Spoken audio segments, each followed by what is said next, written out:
Inspector, I have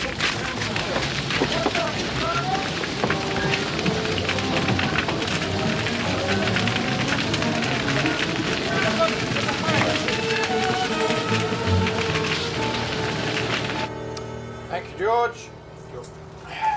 From the point of view of the criminal expert, London has become a singularly uninteresting city. Well, I hardly think you'll find many decent citizens to agree with you. Well, one must not be selfish. The community is the gainer and no one the loser, save the poor unfortunate specialist whose occupation was gone.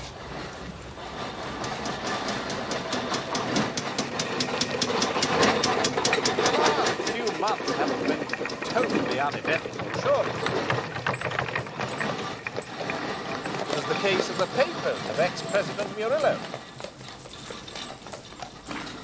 And the shocking affair of the Dutch steamship Friesland, which very nearly cost us both our lives. Both of them great success. I'm sorry, Mr. Holmes is not at home. If I fail to see him now, it will be too late. But I'm sorry, I cannot help But you. it is a matter of the utmost urgency. I have already told you, young man, Mr. Holmes! Well, I must see you. I told the young man you weren't here, but he wouldn't listen. Well, I'm sorry, but I'm nearly out of my mind. I am the unhappy John Hector MacFarlane.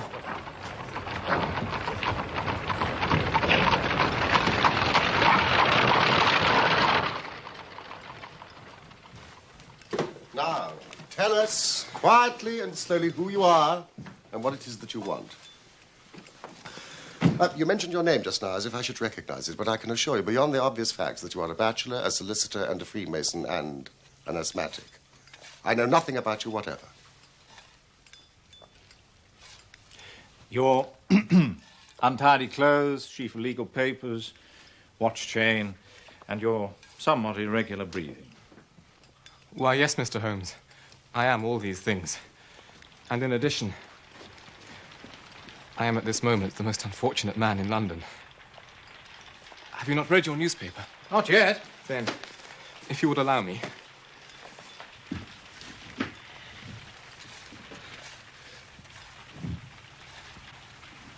At about 12 o'clock last night, an incident occurred at Lower Norwood which points, it is feared, to a serious crime. A small timber yard caught fire at the back of a house belonging to Mr. Jonas Oldacre, a builder. Surprise was expressed at Mr. Oldacre's absence, and it became apparent that he had disappeared.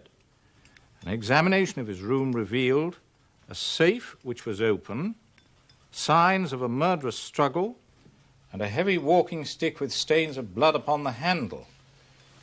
All I ask is that you don't abandon me. A man has followed me from London Bridge Station. If they arrest me before I finish my story, make them give me time, so that I may tell you the whole truth.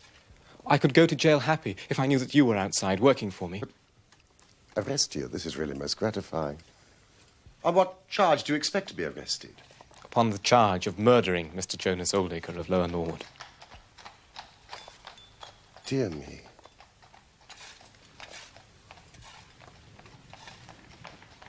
As we go to press, sensational developments have been reported. Charred remains have been found among the ashes of the fire, and the police theory is that the victim was clubbed to death and the body ignited.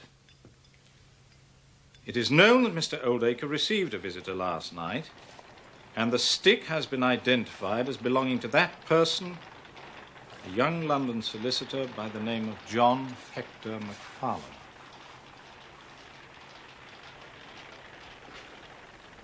May I ask why you are still at liberty, Mr. MacFarlane? As there seems to be enough evidence to justify your arrest. I live with my mother at Torrington Lodge in Blackheath. But last night, having late business with Mr. Oldacre, I stayed at an hotel in Norwood. Mr. Holmes, I knew nothing of this affair until I was on the train to my office this morning and read what you have just heard. I saw at once the terrible danger of my position and hurried to put the case in your hands.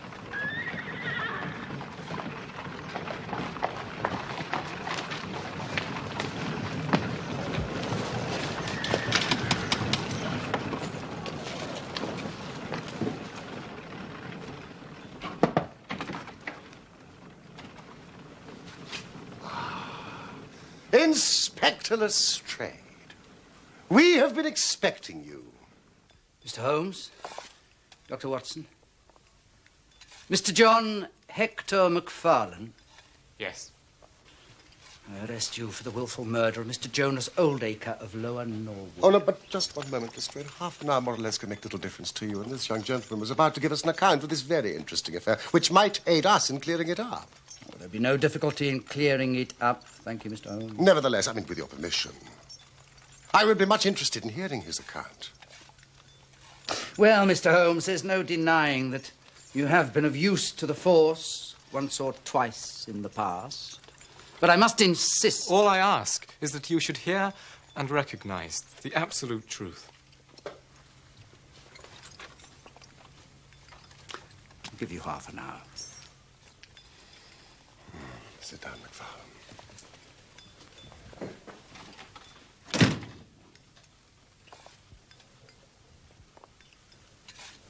Thank you, Lestrade. We must warn you that what you say now will appear in evidence against you. Pray continue. I must first explain that I knew nothing of Mr. Jonas Oldacre, although his name was familiar to me. Many years ago, my parents were acquainted with him, but they drifted apart. And so it came as a complete surprise when, yesterday afternoon, at about 3 o'clock, he walked into my office in the city. Mr. Oldacre, good afternoon. I'm Mr. MacFarlane. Would you care to come through? Please, won't you sit down?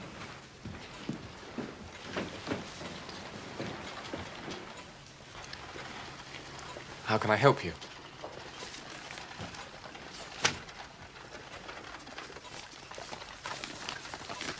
This is a draft of my will. I want you, Mr. MacFarlane, to cast it into proper legal shape. I shall sit here while you do so.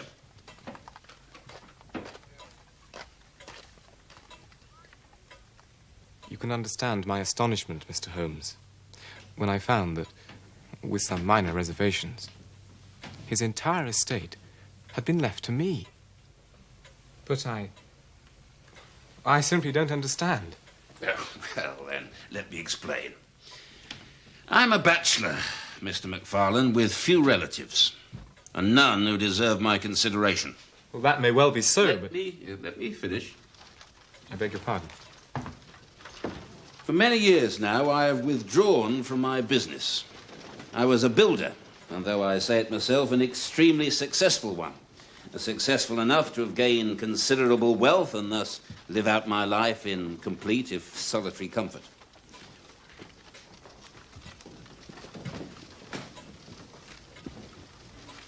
Many years ago, I knew your mother. Knew her and hoped to marry her. Then she met and married your father. I had no idea. Well, then why should you? 3 months ago, I read of your father's death in the Daily Telegraph, and my mind was turned to your mother and to the son who might very well have been my own. This is my way of securing your future. I know that whatever I leave will be in worthy hands. What can I say? But thank you. There are a few documents I think you should see: building leases, title deeds, mortgages, and so on. Well, now my mind's made up, I shan't rest easy until the whole thing's settled. Yes, of course. I beg you to come to my house tonight. What should we say, 9 o'clock? Why, yes. You'll, of course, bring the finalised will, and then we can settle the matter once and for all. Yes, of course. Thank you, my boy. Oh, one last thing. Not a word of this to your dear mother until everything is settled. I want it to be a little surprise for her. Little, You promise? You have my word.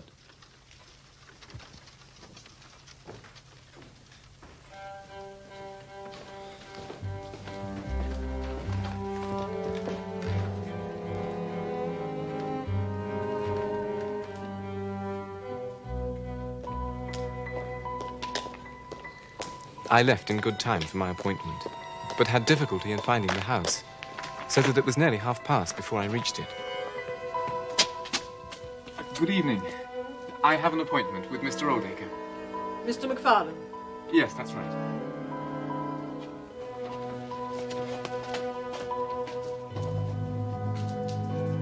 It was not the warmest of receptions, and the house itself had a peculiar, unloved feeling.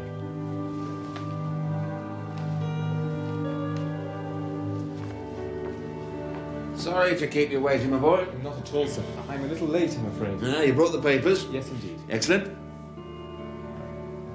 The bedroom was on the ground floor, where there was a large safe.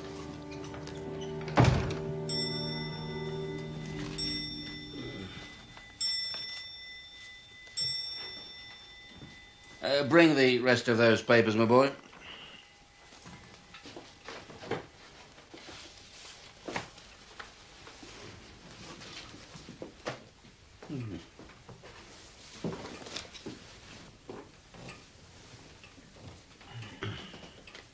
Now, to business.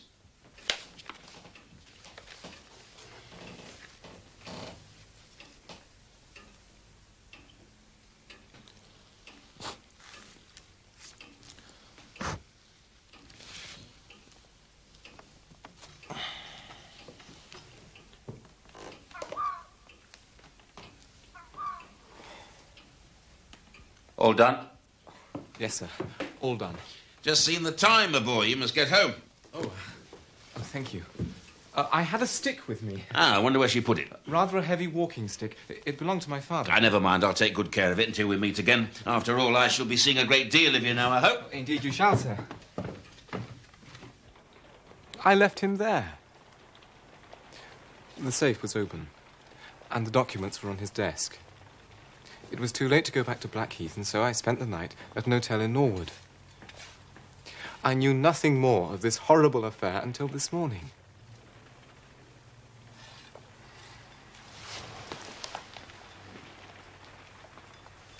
Do you have the original draft of the will that Oldacre brought you? Why, yes, I have it here.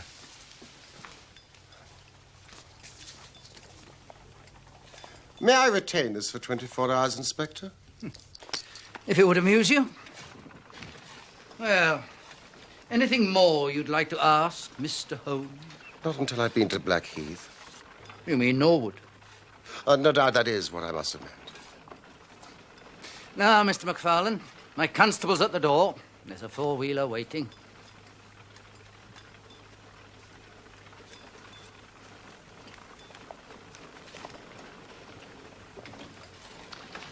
Morning, gentlemen.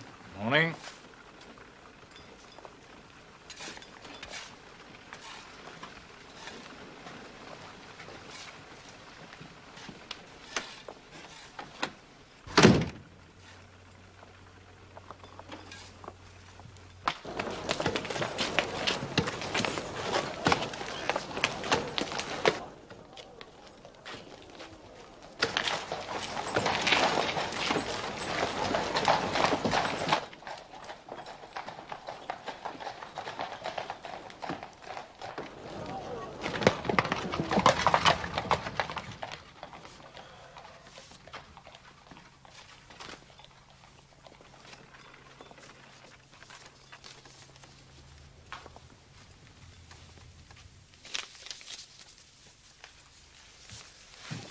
There are certain points about this document, are there not, Watson?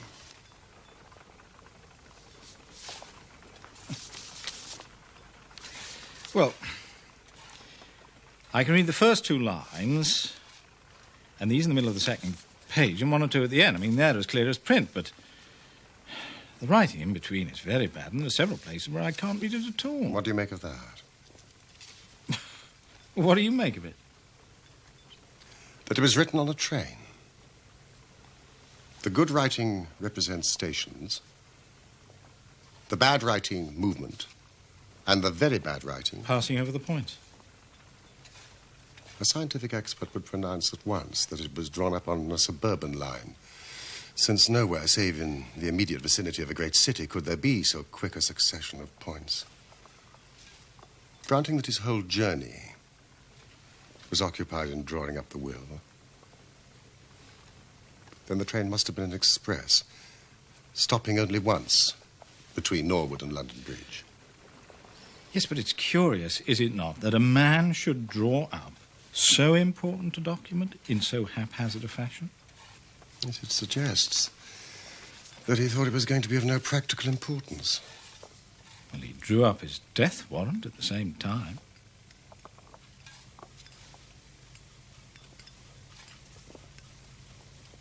This case is not clear to me.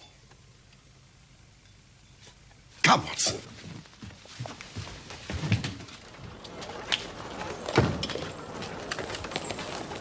Where are we going, Norwood? No! Blackheath! Come!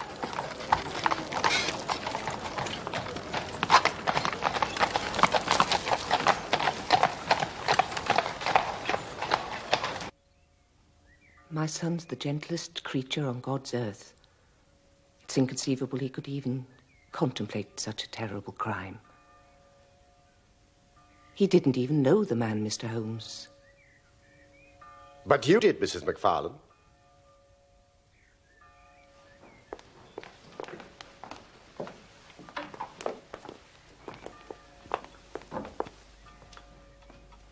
Years ago, I'd forgotten that he ever existed.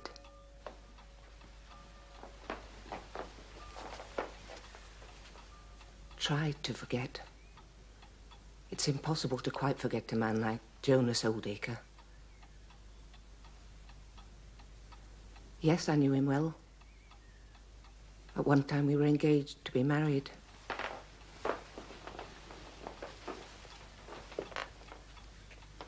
Thank heaven I had the sense to turn away from him and marry a better, if poorer man. Oh, please.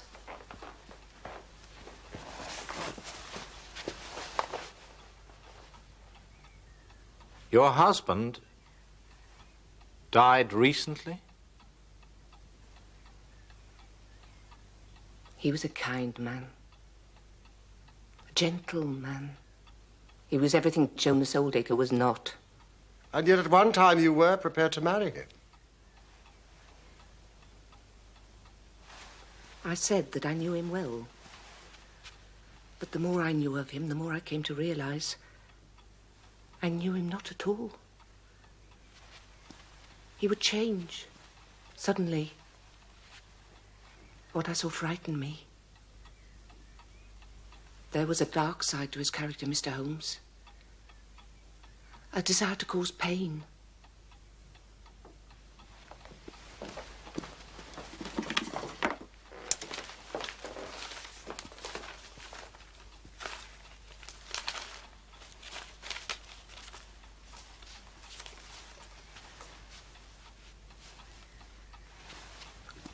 My own photograph. It was my first present to him. Good heavens. That was how it was returned to me on my wedding day. Together with a vile note urging a curse upon my house and saying he'd never forgive me. And yet he does seem to have forgiven you. After all, to leave his entire estate to your son. Neither my son nor I want anything from that wicked man, dead or alive. Mrs. McFarlane, the fact remains that the will was made.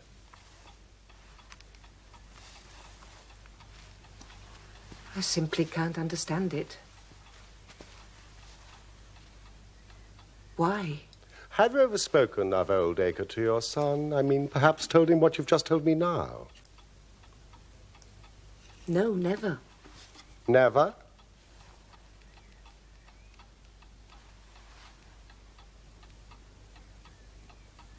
He found the photograph.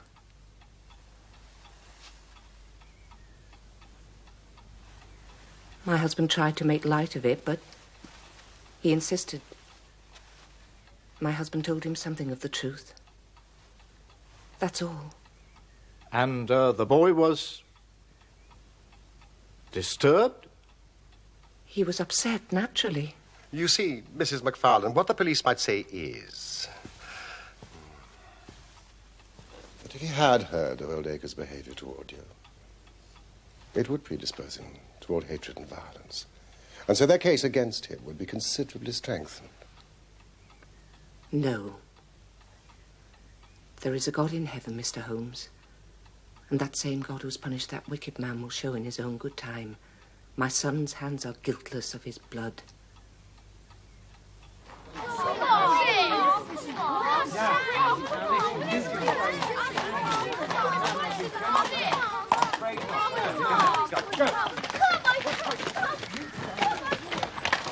Wait here, please.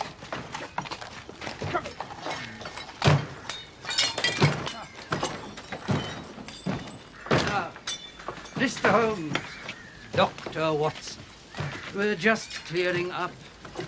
The will as promised. Look. Buttons. Trouser button. No doubt you brought your glass with you.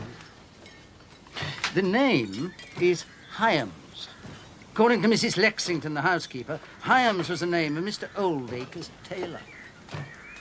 Presumably the organic remains have been removed to the laboratory. They have, Doctor, though they'll be of little use, I suspect. The poor devil was no more than bone and cinder. How very convenient for the murderer. Not, I might venture, for Mr. Oldacre. Nevertheless, Inspector, bone and cinder. Thank heavens he was wearing his trousers.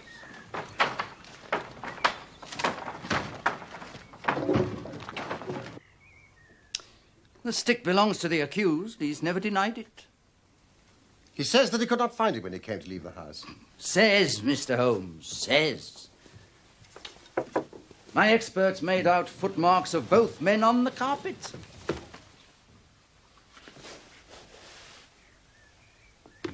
And too much subsequent traffic to make any examination on my part worthwhile. 2 sets of footmarks, Mr. Holmes. None of any third person. Another trick for your side. I suppose all these papers are from the safe. Correct. And nothing, absolutely nothing, has been removed? Nothing whatsoever. We have opened 1 or 2, as you can see, to check the contents. May I check them? By all means.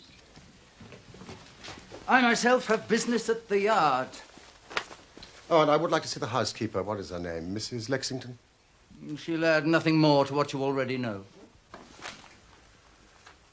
Nevertheless. I'll send her in.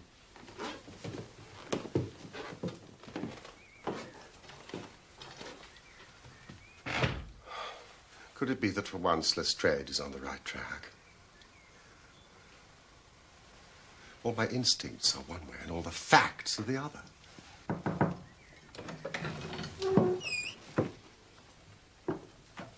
You wish to see me, sir? Yes, Mrs. Lexington. This is my friend and colleague, Dr. Watson. Do sit down. I'll stand, if I may. This room has no comfort for me.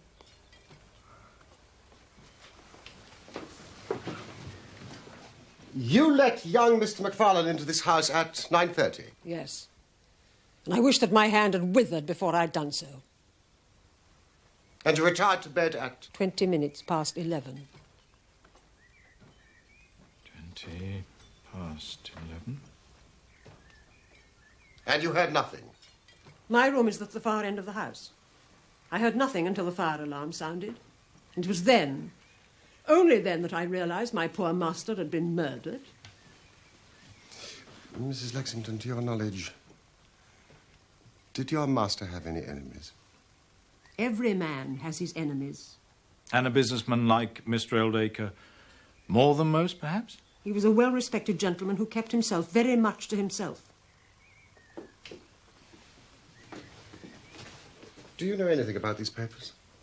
I know nothing of Mr. Oldacre's private affairs. The buttons that the police found in the fire. My master had 3 suits made by Mr. Hyams. 2 are still in that wardrobe there, and the 3rd he was wearing that night. Thank you, Mrs. Lexington. You have been most cooperative.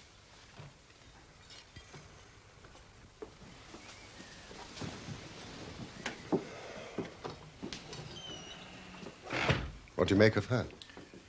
Tight as wax, if you ask me. But then, perhaps that's her usual manner. It's all wrong. I feel it in my bones. Something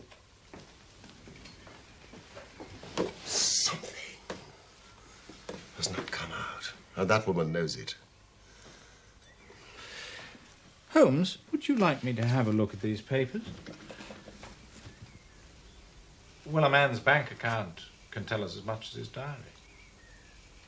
Correct. Thank you, Watson.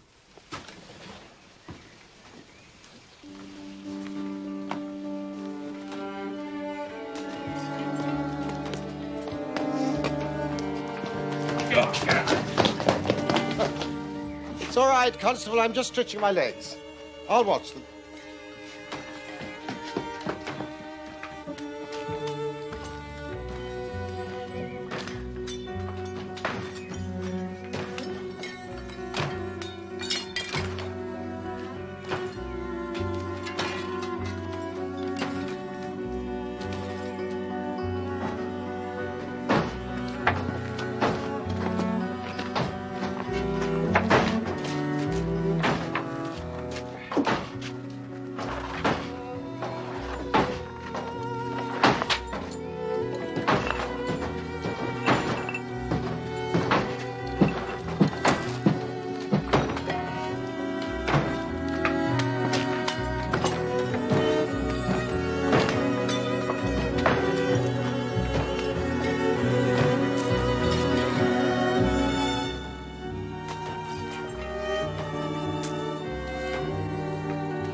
Ah, Constable!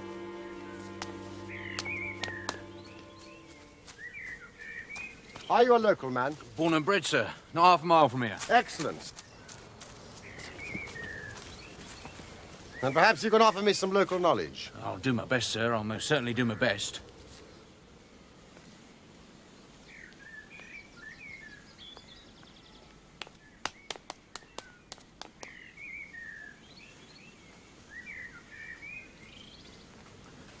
Holmes?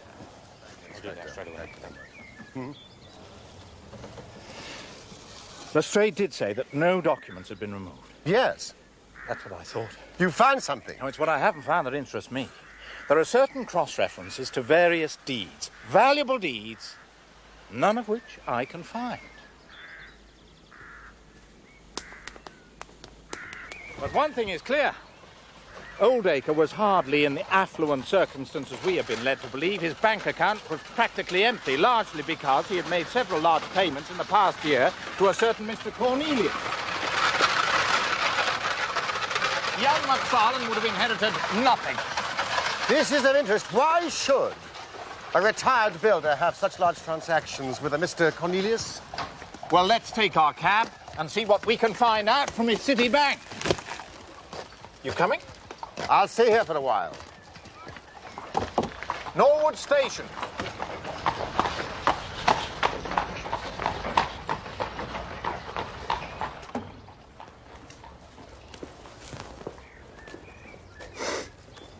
So you're not going back to London with your friend, then? No. Not yet, anyway. I do hope my presence doesn't inconvenience you. Oh, by the way, I should warn you, I found an undesirable lurking about by the gates. I saw him off... Undesirable? A tramp, Mrs. Lexington, a gentleman of the road. They'll get nothing here. Ah. You don't believe in supporting our less fortunate brethren? I work, so can they. Quite so.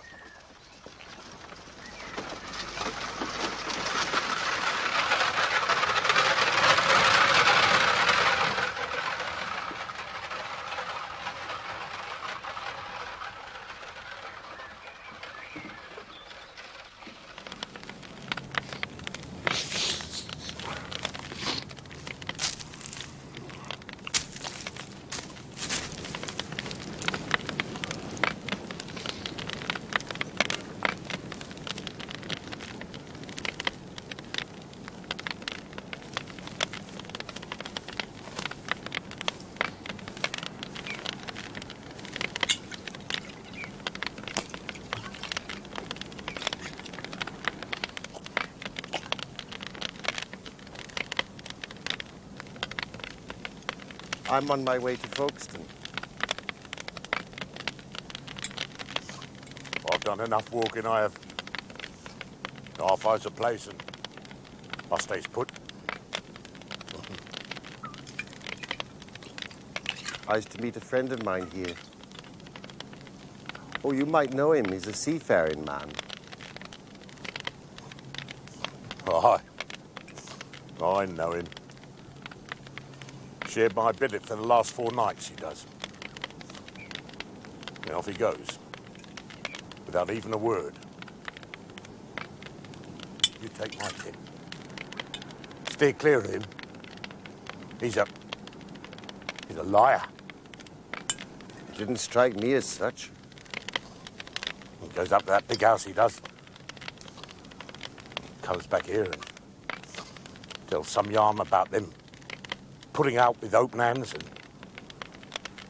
telling him to come back tomorrow and they'll give him some grub and some cast-offs for him. Well, how's that lying?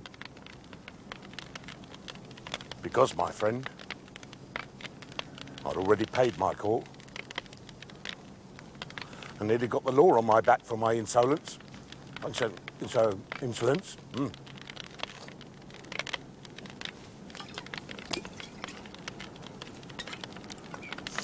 Perhaps he told him a pleasing tale.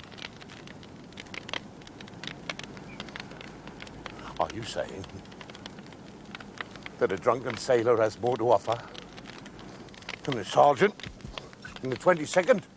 Oh, no. No. He's a liar. He says, whatever I get, he says, I'll share with you, shipmate, he says. Off he goes. Not a sight of him since.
Holmes?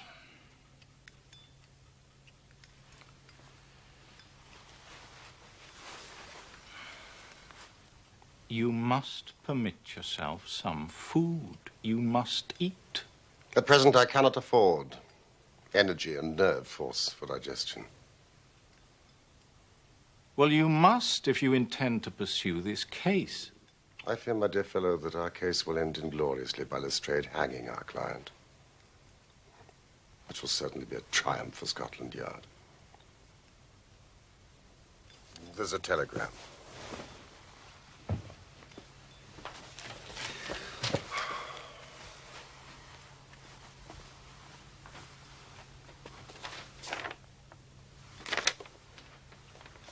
Important fresh evidence to hand. MacFarlane's guilt definitely established. Advise you to abandon case Lestrade. It is Lestrade's little cockadoodle of victory.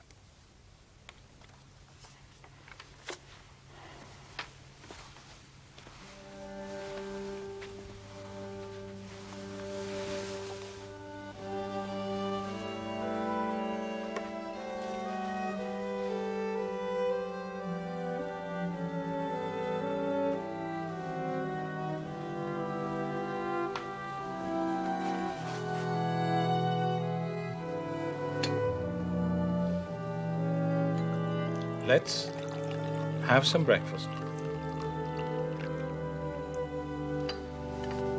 go out together and see what we can do. I feel as if I shall need your company and moral support today.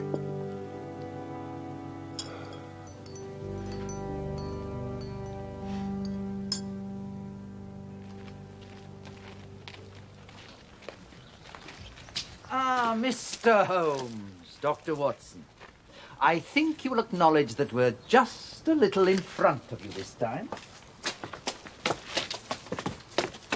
Step this way, if you please, gentlemen, and I'm sure I can convince you that it was John McFarlane who committed this crime. I don't like being wrong any more than the rest of us do. Still, a man can't always expect to have it his own way. Can he, Dr. Watson?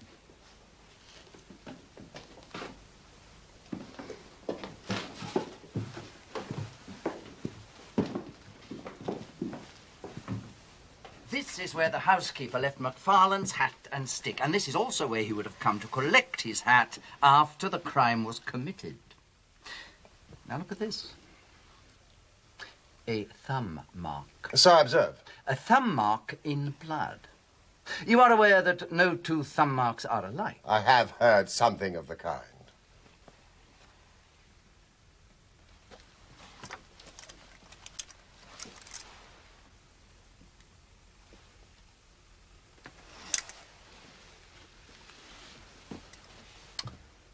Identical. And that was taken from McFarlane this morning. Definitely the same thumb mark. And that is final. Quite final. Who made this discovery? It was Mrs. Lexington here who drew my constable's attention to it. And I suppose there is no doubt that the mark was there yesterday. Well, of course, McFarlane could have crept out of jail in the middle of the night just to strengthen the evidence against himself. Have you any objection if I take a stroll upstairs? No, none at all. There's nothing up there, though.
Sorry things look so bad, Holmes.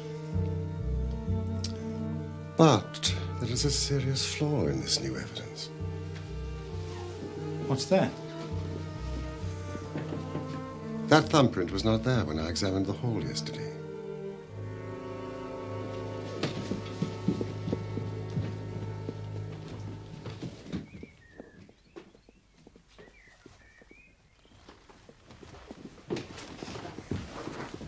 Inspector Lestrade, I cannot help thinking your evidence is incomplete. What do you mean, Mr. Holmes? Only that there is an important witness that you have not yet seen. You can produce this witness, can you? I think I can. Well, then do so. I'll do my best. How many constables have you? 3 within call. Excellent.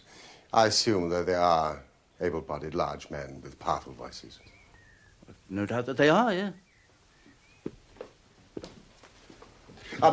In the outhouse, there is a quantity of straw. I would like 2 bundles brought in. Straw? And 2 buckets of water. Water? Ask them to bring it to the top landing, will you?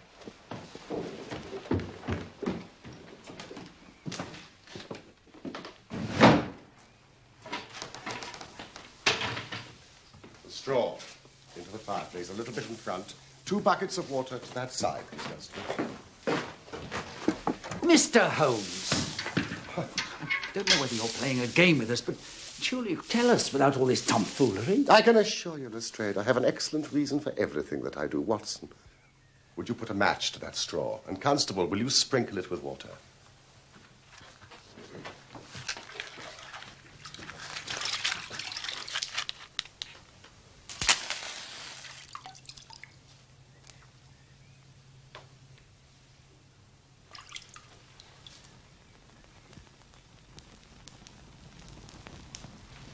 Now, we must see if we can find this witness for you, Lestrade.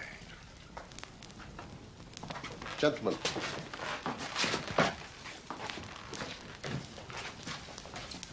Would you please join me in the call of fire?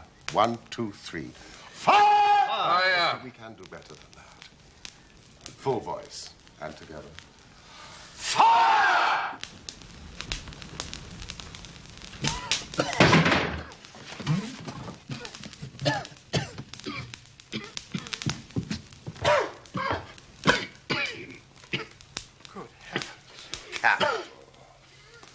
Constable, a bucket of water on that straw. Lestrade, allow me to present you with your missing principal witness, Mr. Jonas Oldacre. What's this, then? What have you been doing all this time? I've done no harm. No harm? You've only done your best to get an innocent man hanged. Listen, if it wasn't for this gentleman standing here, I'm not sure you wouldn't have succeeded. Take him. Let us see where this rat has been lurking.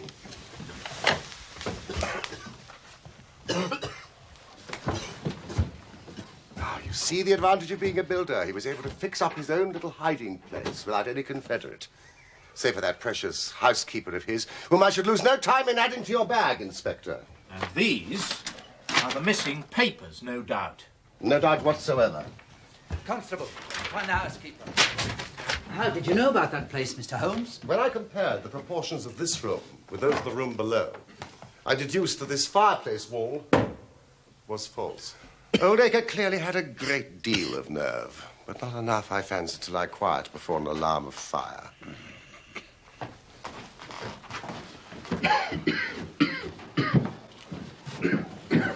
How in the world did you know that he was in the house at all? The thumb mark, Lestrade. When I examined the hall yesterday, it was clear. Therefore, it must have been put there during the night. But how? After MacFarlane had examined the papers that night, he resealed them. To do so, he used his thumb upon the wax. Brooding in that den of his, it suddenly struck Oldacre what use he could make of that thumbprint. Smearing the wax with a little blood, he made what appeared to be absolutely damning evidence against MacFarlane. But what was the object of his deception? Ah, well, you see, Inspector, in order to swindle his creditors who were pressing him, Oldacre emptied his bank account by paying out several large sums to a certain Mr. Cornelius. Now, I have no doubt that Messrs. Oldacre and Cornelius are one and the same person, the object being to change his name, draw on the money, and then vanish.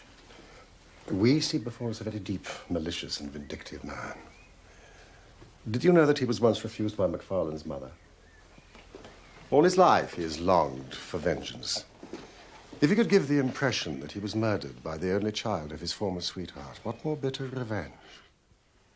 I would never have allowed any real harm to befall poor Mr. MacFarlane, I assure you. That's for the jury to decide. You're charging me for a joke? It's nothing more than a practical joke. It's nothing less than murder. The body in the fire. But whose body was it? An old sailor, Lestrade, who had fallen upon hard times. When I examined the ashes of that fire, I discovered that your experts had missed this. It is a tooth of the great white shark. And you see that it has been lightly carved. It is typical of the work carried out by seamen. Well, this isn't evidence enough to show who died in the fire. I know for certain that on Monday, the day before the murder, A tramp called at this house.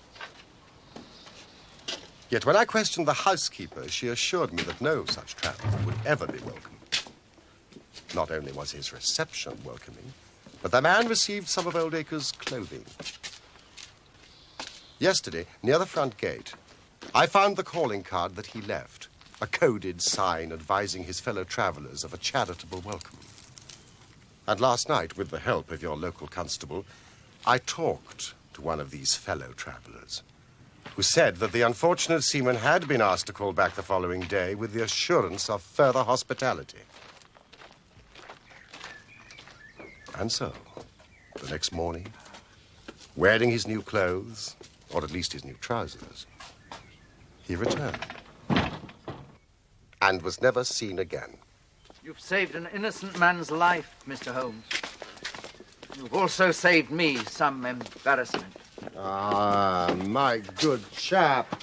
You will find that your reputation has been enormously enhanced. Just make a few alterations to that report which you are writing, and they will understand how hard it is to throw dust in the eyes of Inspector Lestrade. You don't want your name to appear?